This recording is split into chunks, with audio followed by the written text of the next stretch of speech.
10h45, dans cette édition spéciale, on va accueillir Fanny Wegscheider. Bonjour Fanny. Bonjour. Vous allez revenir avec nous, nous expliquer ce qui s'est passé précisément cette nuit. On ne s'attendait pas d'ailleurs à ce que ce soit cette nuit, puisque Donald Trump s'était donné 15 jours. 3 sites nucléaires iraniens stratégiques touchés par les Américains.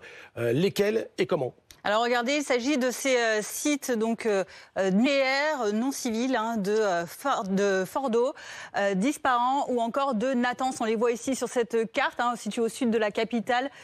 Téhéran. Alors pour le premier site de Fordo, on va le voir, il s'agit d'un site principal, site clé d'enrichissement de l'uranium. Ce site, il comporte, on va le voir. Il est là, voilà. Il comporte ici donc plusieurs centrifugeuses. Ce sont ces machines qui séparent les noyaux d'uranium pour l'enrichir. Il est enfoui à plus de 80 mètres de profondeur. C'est un site très secret, très peu d'images circulent sur ce site qui a été conçu en violation des résolutions de l'ONU. Et il abrite 3000 donc, de ces machines. En 2023, l'AIEA, l'Agence internationale atomique, a découvert que 83,7% d'uranium avait déjà été enrichi. On rappelle qu'il faut atteindre le seuil de 90% pour pouvoir réaliser une bombe atomique. Voici donc pour le premier site qui a été frappé, vous allez le voir, par ces armes américaines. Il s'agit d'une bombe spéciale qui est lancée par les bombardiers B-2. Ils sont partis dans la nuit des États-Unis. 6 B-2 ont donc touché le site de Fordo, larguant une douzaine de ces bombes anti-bunker qui permettent de rentrer dans le sol à une profondeur de 60 mètres.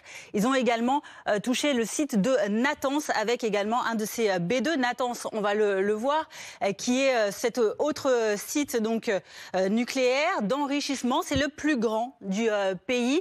Il contient 2 bâtiments, une centrale électrique et une usine d'enrichissement, l'un en surface, l'autre en profondeur, à 30-45 mètres de profondeur, et qui abrite plus de 10 000 centrifugeuses pour enrichir cet uranium.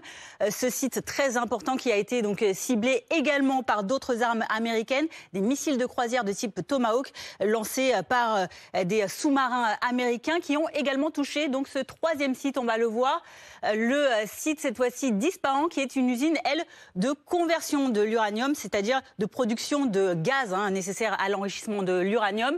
C'est un pôle technologique très important en Iran qui abrite beaucoup de laboratoires, mais aussi le plus grand complexe de recherche iranien qui fait travailler plus de 3000 scientifiques.